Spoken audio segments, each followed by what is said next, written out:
Hello friends, स्वागत है आप सभी का हमारे एएनएस पाठशाला चैनल पर। तो आइए आज हम लोग आधुनिक इतिहास में जो कल हमने टॉपिक पढ़ा था भारत में प्रेस का विकास, उसका लेक्चर 2 देख लेते हैं।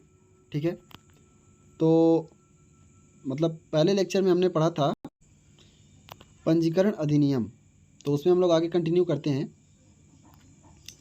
1878 के देसी भाषा समाचार पत्र अधिनियम वर्नाक्यूलर प्रेस एक्ट को बनाने का उद्देश्य भारतीय भाषाओं के समाचार पत्रों पर सरकारी नियंत्रण स्थापित करना था।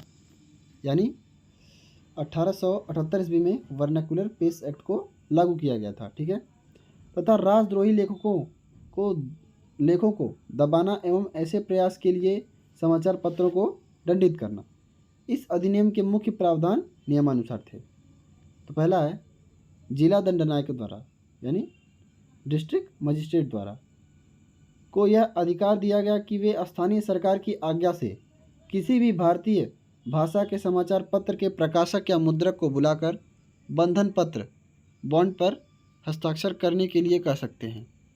इस बंधन पत्र में यह प्रावधान था कि ये प्रकाशक या मुद्रक ऐसी कोई भी सामग्री प्रकाशित नहीं करेंगे जिससे सरकार के विरुद्ध असंतोष भड़के अथवा साम्राज्य की प्रजा के विभिन्न जाति, धर्म और वर्ण के लोगों को के मध्य आपसी वैमनस्य बढ़े।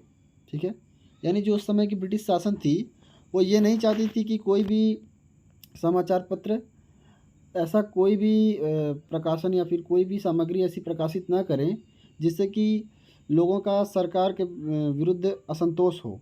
ठीक है, और ना ही वो चाहती थी कि वो जाति, धर्म और वर्ण के लोग एक साथ रहें, आपस में सामंजस्य बनाएं। दंडनायक का निर्णय अंतिम निर्णय होगा तथा उसके विरुद्ध किसी प्रकार की अपील की अनुमति नहीं होगी। ठीक है, आगे देखते हैं।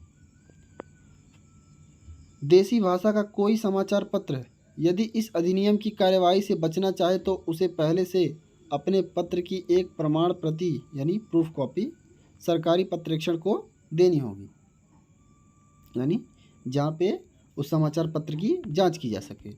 इस अधिनियम को मुंह बंद करने वाले अधिनियम की संज्ञा दी गई। इस अधिनियम का सबसे घृणित पक्ष यह था कि इसके द्वारा सरकार अंग्रेजी एवं देसी भाषा के समाचार पत्रों के मध्य भेदभाव किया गया था एवं इसमें अपील करने का कोई अधिकार नहीं था। इस अधिनियम के तहत भारत मिहिर, सोम प्रकाश, सहचर, ढाका प्रकाश तथा अनेक अन्य समाचार पत्रों के विरुद्ध मामले दर्ज किए गए थे। ठीक है, आगे देखते हैं हम लोग। संयोगवश इस अधिनियम की कार्यवाही से बचने के लिए अमृत बाजार पत्रिका रातों रात अंग्रेजी समाचार पत्र में परिवर्तित हो गई। कौन सी पत्रिका? अमृत बाजार पत्रिका थी जो वो इस नियम से बचने के लिए अपने समाचार पत्र को अंग्रेजी में छापने लगी। ठीक है, कालांतर में सितंबर 1878 से पूर्व पत्रेक्षण यानी प्री सेंसरशिप की धारा हटा दी गई तथा उसके स्थान पर प्रेस आयुक्त की नियुक्ति की गई, जिसका कार्य समाचार पत्रों को विश्वसनीय एवं सही जानकारी उपलब्ध कराना था। इस अधिनियम के विरुद्ध सारे देश में तीव्र प्रतिक्रिया व्यक्त की गई तथा अंततः 1882 में उदारवादी गवर्नर जनरल लॉर्ड रिपन ने इसे रद्द कर दिया। किसने रद्द किया? गवर्नर जनरल लॉर्ड रिपन ने। कब? 1882 ईस्वी में। आगे देखते हैं हम लोग। 1883 में सुरेंद्रनाथ बनर्जी देश के ऐसे प्रथम पत्रकार बने जिन्हें कारावास की सजा दी गई। श्री बनर्जी ने द बंगाल के आलोचनात्मक संपादकीय में कलकत्ता उच्च न्यायालय के न्यायाधीश पर एक निर्णय में बंगाली समुदाय की धार्मिक भावनाओं को आहत करने का आरोप लगाया तथा उनकी निंदा की। तो यानी सुरेंद्रनाथ बनर्जी भारत देश के प्रथम पत्रकार थे जिन्हें कारावास की सजा सुनाई गई थी। ठीक है, आगे देखते हैं हम लोग। प्रेस की स्वतंत्रता के लिए किए जा रहे राष्ट्रवादी प्रयासों में बाल गंगाधर तिलक की भूमिका भी महत्वपूर्ण थी। तिलक ने 1893 में गणपति उत्सव एवं 1896 में शिवाजी उत्सव प्रारंभ करके लोगों में देश प्रेम की भावना जगाने का प्रयास किया। उन्होंने अपने पत्रों मराठा एवं केसरी के द्वारा भी अपने प्रयासों को आगे बढ़ाया। वे प्रथम कांग्रेसी थे जिन्होंने समाज के मध्यवर्गीय लोगों, किसानों, शिल्पकारों, दस्तकारों, कारीगरों तथा मजदूरों को कांग्रेस से जोड़ने का प्रयास किया। कौन? बाल गंगाधर तिलक ने। ठीक है। 1896 में कपास उत्पाद शुल्क आरोपित करने के विरोध में उन्होंने पूरे महाराष्ट्र में विदेशी कपड़ों के बहिष्कार का अभियान भी चलाया। 1896 से 97 में उन्होंने महाराष्ट्र में ही कर न अदायगी अभियान चलाया तथा किसानों से आग्रह किया कि फसल बर्बाद हो जाने की स्थिति में वे सरकार को लगान अदा न करें। 1897 में पूना में भयंकर प्लेग फैला। यद्यपि तिलक प्लेग से निपटने के सरकारी प्रयासों के समर्थक थे, किंतु इस संबंध में सरकार द्वारा उठाए गए कदमों का लोगों ने तीव्र विरोध किया। इसी संबंध में पूना में प्लेग समिति के अध्यक्ष की चापेकर बंधुओं ने गोली मारकर हत्या कर दी। सरकार की अकाल मुद्रा एवं कर नीतियों ने भी लोगों में तीव्र असंतोष को जन्म दिया। ठीक है। यानी 1897 में पूना में कौन सा रोग फैला था? प्लेग का रोग फैला था। आगे देखते हैं हम लोग। सरकार लोगों में उभरती इन विद्रोही भावनाओं तथा भारतीय प्रेस के सरकार विरोधी रवैये से अत्यंत क्षुब्ध थी तथा इनके दमन के लिए उचित अवसर की प्रतीक्षा कर रही थी। अतः सरकार ने जनता के समक्ष एक उदाहरण प्रस्तुत करने के लिए तिलक को अपराधी घोषित करने का निश्चय किया। तत्पश्चात तिलक द्वारा केसरी में शिवाजी की महिमा का गुणगान करने के लिए एक कविता लिखने तथा शिवाजी महोत्सव के समय तिलक द्वारा एक भाषण में शिवाजी द्वारा अफजल खां की हत्या को सही ठहराने के आधार पर सरकार ने रेंट की हत्या के पश्चात तिलक को गिरफ्तार कर लिया। सरकार ने उन पर आरोप लगाया कि वे शिवाजी द्वारा अफजल खां की हत्या की घटना को भारतीयों ब्रिटिश अधिकारियों की हत्या के घटना के रूप में चित्रित कर रहे हैं, यानी उनसे रिलेट करके उस बात को बता रहे हैं। तिलक को इस अपराध का दोषी ठहराकर उन्हें 18 माह के सश्रम कारावास की सज़ा दी गई। इसके पश्चात बम्बई प्रेसिडेंसी की कई अन्य संपादकों को भी विभिन्न आरोपों में गिरफ्तार किया तथा उन्हें कठोर सजाएं दी गई। सरकार की इन कायरतापूर्ण कार्रवाइयों की पूरे देश में निंदा की गई।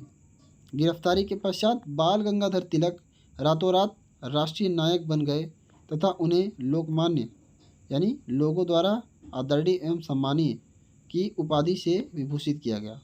पूरे देश में तिलक की प्रसिद्धि फैल गई। तब से उनका नाम हो गया लोकमान्य बाल गंगाधर तिलक। और आगे देखते हैं हम लोग। 1898 में एक अधिनियम द्वारा दंड संहिता की धारा 124A को पुनः स्थापित किया है और विस्तृत किया गया और उसमें एक नई धारा 153A जोड़ दी गई। कब? 1898 ईस्वी में।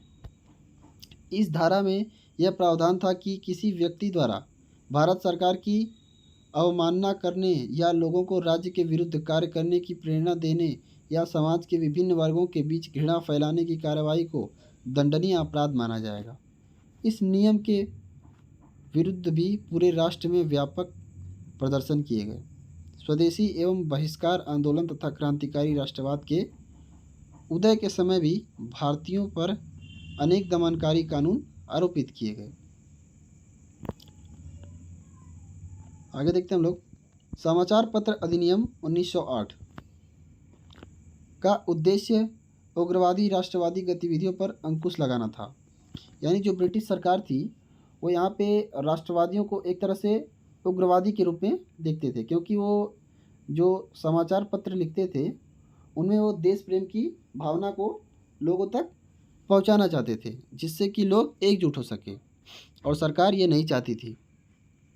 अधिनियम द्वारा दंडनायकों को यह अधिकार दिया कि वे किसी ऐसे समाचार पत्र की संपत्ति व मुद्रणालय को जब्त कर सकते हैं जिसमें प्रकाशित सामग्री से लोगों को हिंसा करने या हत्या करने की प्रेरणा मिलती हो।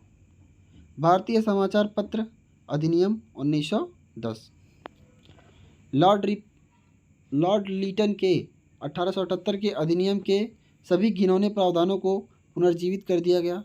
इस अधिनियम के अनुसार स्थानीय सरकारें किसी समाचार पत्र के प्रकाशक या मुद्रणालय के स्वामी से पंजीकरण जमानत यानी रजिस्ट्रेशन सिक्योरिटी मांग सकती थी। इस पंजीकरण जमानत की न्यूनतम राशि 500 रुपये व अधिकतम राशि 2000 रुपये तय की गई। इसके अतिरिक्त सरकार को जमानत जब्त करने एवं पंजीकरण रद्द करने का अधिकार भी दिया गया। सरकार को पुनः पंजीकरण के लिए न्यूनतम 1000 रुपये और अधिकतम 10,000 रुपये मांगने का अधिकार था। यदि समाचार पत्र पुनः आपत्तिजनक सामग्री प्रकाशित करे तो उसका पंजीकरण रद्द कर उसकी सभी संपत्तियां तथा उसके मुद्रणालय को जब्त करने का अधिकार भी सरकार को दिया गया। कब? भारतीय समाचार पत्र अधिनियम 1910 के तहत, जो 1878 में लागू किया गया था। ये 1910 में लागू हुआ था, यानी सबसे पहले लॉर्ड लीटन के समय 1878 के समय ही लागू हुआ था। ठीक है, आगे देखते हैं हम लोग। एक उग्रवादी राष्ट्रवादी नेता की छवि के कारण बाल गंगाधर तिलक को देशद्रोह के आरोप में गिरफ्तार कर लिया गया तथा देश से निर्वासन की सजा देकर 6 वर्ष के लिए मांडले जेल रंगून भेज दिया गया। पूरे राष्ट्र में तिलक की गिरफ्तारी एवं निर्वासन का विरोध हुआ तथा सरकार के विरुद्ध राष्ट्रव्यापी प्रदर्शन किए गए। बम्बई में कपड़ा मिल मजदूरों तथा रेलवे कारखानों के मजदूरों ने हड़ताल कर दी तथा सरकार के विरुद्ध सड़कों पर उतर आए। रूस के साम्यवादी नेता लेनिन ने मजदूरों की इस हड़ताल का स्वागत किया और कहा कि यह हड़ताल भारत के श्रमिक वर्ग की राजनीतिक प्रक्रिया में भागीदारी का एक शुभ संकेत है। यानी उसके पश्चात बाल गंगाधर तिलक को अंग्रेजों मतलब जो ब्रिटिश सरकार थी वो देशद्रोह के रूप में देशद्रोह के आरोप में गिरफ्तार कर लेती है और 6 वर्ष के लिए मांडले जेल यानी रंगून जेल भेज दिया जाता है उन्हें। ठीक है, आगे देखते हैं हम लोग। प्रथम विश्व युद्ध के दौरान एवं उसके पश्चात प्रथम विश्व युद्ध के दौरान सरकारी आलोचना को रोकने तथा राजनीतिक प्रदर्शन का दमन करने के लिए भारतीयों पर अनेक कानून लागू कर दिए गए। 1921 में तेज बहादुर सप्रू की अध्यक्षता में प्रेस समिति ने सरकार से 1908 एवं 1910 के अधिनियमों को रद्द करने की सिफारिश की। किसकी अध्यक्षता में? तेज बहादुर सप्रू की अध्यक्षता में, यानी 1921 में। तत्पश्चात इन अधिनियमों को रद्द कर दिया गया। आगे देखते हैं। भारतीय समाचार पत्र अधिनियम 1931 द्वारा प्रांतीय सरकारों को सविनय अवज्ञा आंदोलन को दबाने के लिए अत्यधिक शक्तियां दे दी गई। 1932 में इस अधिनियम का विस्तार करके इसे आपराधिक संशोधित अधिनियम क्रिमिनल अमेंडमेंट एक्ट बना दिया गया। इसमें वे सभी गतिविधियां सम्मिलित कर दी गई जिनसे सरकार की प्रभुसत्ता को हानि पहुंचाई जा सकती है। यानी इस एक्ट को सविनय अवज्ञा आंदोलन जो था जिसे गांधी जी ने स्टार्ट किया था उसे दबाने के लिए ही स्पेशली बनाया गया। ठीक है, तो मिलते हैं फ्रेंड्स अगली वीडियो में। जो थ्योरी हम लोग पढ़े हैं उसके हम लोग MCQ क्वेश्चंस करेंगे जिससे कि आपका कॉन्सेप्ट और अच्छे से क्लियर हो सकेगा। अगर वीडियो अच्छा लगा तो वीडियो को लाइक करें एंड चैनल को अभी तक सब्सक्राइब नहीं किया तो जल्दी से सब्सक्राइब कर लें। Thank you.